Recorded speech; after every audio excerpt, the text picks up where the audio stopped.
Hello mes amis les béliers, j'espère que vous allez bien. Moi ça va, on se retrouve pour votre guidance pour la semaine du 22 au 28 juin. Donc si vous êtes bélier en signe solaire, à l'ascendant ou au signe lunaire, bienvenue sur cette vidéo.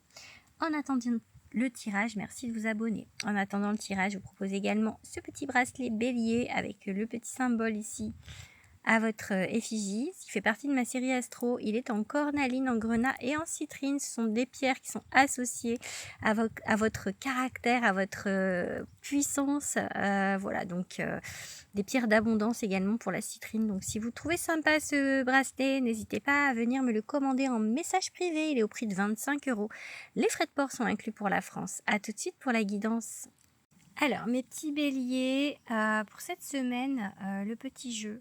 Dites-moi en commentaire avec quel signe vous vous entendez super bien. Pour vous, c'est le match parfait, que ce soit en amour ou dans un autre domaine. Voilà, dites-moi en commentaire quel est pour vous voilà, le meilleur match, la meilleure combinaison possible avec vous. Alors, qu'est-ce qu'on vous dit, vous, cette semaine? Il y a vraiment une idée de retrouver le plaisir à vivre. Il y a eu des choses qui ont été compliquées, vraiment, vraiment, vraiment. J'ai ce vol-perte là au milieu. Avant de vous faire le tirage, j'ai dit mais pourquoi il est là lui? Pourquoi il est là? Et à côté, on a l'héritage.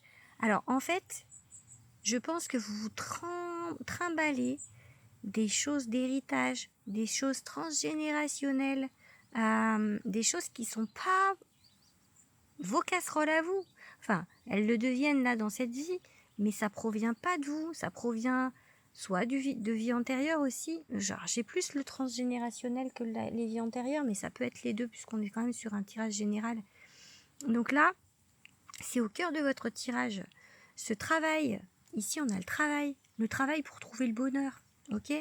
Ça peut être le travail aussi, l'activité professionnelle, hein, on est sur un tirage général, mais voilà, peu importe comment ça vous parle. Ici, vous êtes là pour retrouver le plaisir, soit le plaisir d'être dans un travail qui vous plaît, parce que ça peut être compliqué au niveau des contrats aussi. Ça peut être un contrat, ça je parle de contrat d'âme ici, de quelque chose qui est héritage aussi, mais ça peut être un contrat de travail si on est stricto sensus dans la matière. On peut avoir des choses aussi au niveau professionnel, on peut avoir du harcèlement, on peut avoir des choses qui ont été très compliquées.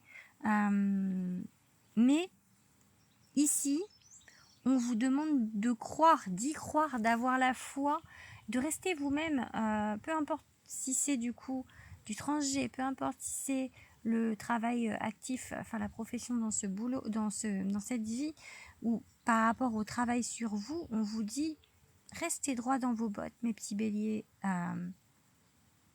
C'est pas des choses de votre fait de toute façon, c'est quelque chose que vous avez subi, pour moi, ok. Là ici on a la nativité, donc il y a quelque chose de nouveau maintenant qui vient à vous, peut-être une formation ou la compréhension de quelque chose qui pour l'instant était secret, quelque chose auquel vous n'aviez pas accès, peut-être spirituellement. Si c'est du transgénérationnel, peut-être que vous n'aviez pas compris ce genre de choses, ok. Donc ici on vous dit, cette semaine c'est le plaisir, retrouver le plaisir d'être, le plaisir de vivre dans cette incarnation. On parle aussi de peut-être l'automne, non, parce que là on est sur la semaine du 22 au 28 juin, mais il y a une idée de bilan, une idée d'abondance aussi avec cet automne, de choses mûres aussi, ok.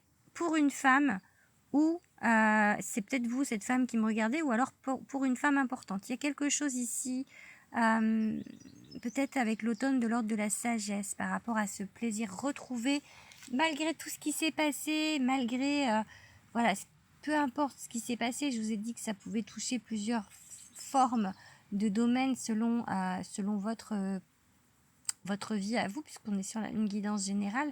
Ça va aller en fait, le travail du coup pour accéder au bonheur, ou alors un travail qui va vraiment vous donner le bonheur. On parle quand même de guérison ici, hein.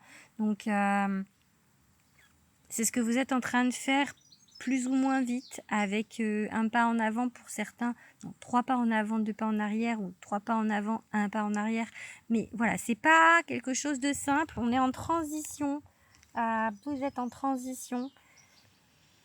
c'est pas facile, c'est une épée, 6 d'épée, donc on va vers l'autre rive, mais vous voyez, les épées sont plantées, elles sont plantées à l'intérieur de vous, du coup, bah, ça fait mal encore, ça fait mal ces épées, mais vous allez petit à petit vers autre chose. On parle de quelque chose qui va être florissant, quelque chose qui va être abondant. Ça peut être une rencontre, ça peut être un nouveau travail, ça peut être quelque chose en tout cas où l'amour de vous, ou de reprendre voilà ce plaisir encore, la première carte là-bas, de retrouver le plaisir de vivre parce que vous étiez peut-être un petit peu perdu dans tout ça. Briller avec cette reine de bâton, reprendre le pouvoir sur votre vie. Vraiment, avec ce cavalier d'épée, prendre des décisions et ne pas les lâcher, aller au bout de ce que vous voulez avec détermination. Alors, c'est pas une carte, c'est pas le 9 de denier où lui, c'est le déterminé qui avance petit à petit. Ici, c'est je cours vers ma victoire, je cours vers ce que je veux, en fait, vers mes rêves. On parle ici, l'empereur, c'est le rabat-joie du tarot pour moi. Et ici, il vous demande quand même d'analyser les choses. Ce 7 de bâton à l'envers, il vous dit que peut-être vous voulez défendre l'indéfendable ou quelque chose qui finalement c'est pas ce qu'il faudrait que vous fassiez. Ok, peut-être qu'il va falloir, on parle de transition, on vous a dit, donc là peut-être changer son fusil d'épaule. C'est pas la peine d'être obstiné sur quelque chose en fait. D'être déterminé, c'est une chose, d'être obstiné c'en est une autre. Si vraiment c'est pas quelque chose pour vous, lâchez et faites autrement. Du moment que vous ayez du plaisir à vivre. Voilà mes petits béliers, j'espère que ça vous a parlé. N'hésitez pas à me le dire en commentaire. Je vous fais des bisous. Je vous souhaite une belle semaine.